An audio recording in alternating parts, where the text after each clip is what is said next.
Viewers, let's walk you through some of those numbers for you to understand why is it that the fault line that runs across Myanmar needs to be discussed, needs to be decoded in detail. Let's get you those numbers to understand why this conflict matters and will impact the entire Asian region, at least Southeast Asia for sure. Now look at the numbers. In terms of airstrikes, 1,200 plus have actually taken place since January, just in the last 10 odd months. These are the numbers.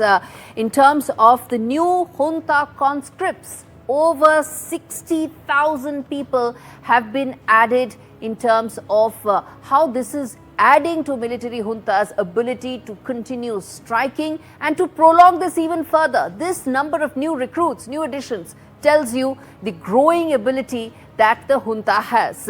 5,000 plus Chinese-made drones have been deployed in this region. China plays a very active role in the entire Myanmar belt. Remember, there's also a China-Myanmar economic corridor. China wants this region to be completely under its direct supervision control, simply because it ensures access to the entire Strait of Malacca and Indo-Pacific, which is why Chinese role, I'm going to come back and talk more to tell you what this fault line is all about. 1,000 plus confirmed civilian deaths, again a number that should shock and shame the global community.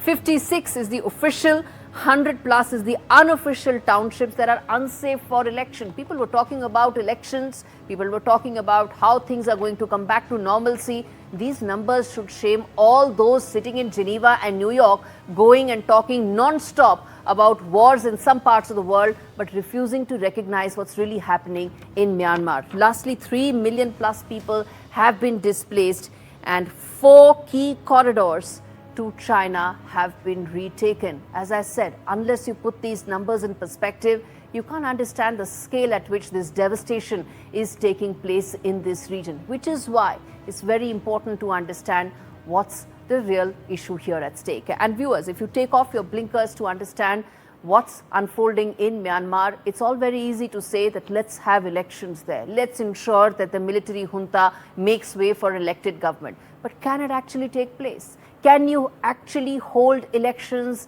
in an atmosphere where there's growing instability, growing crisis, growing civilian strife? No, you cannot.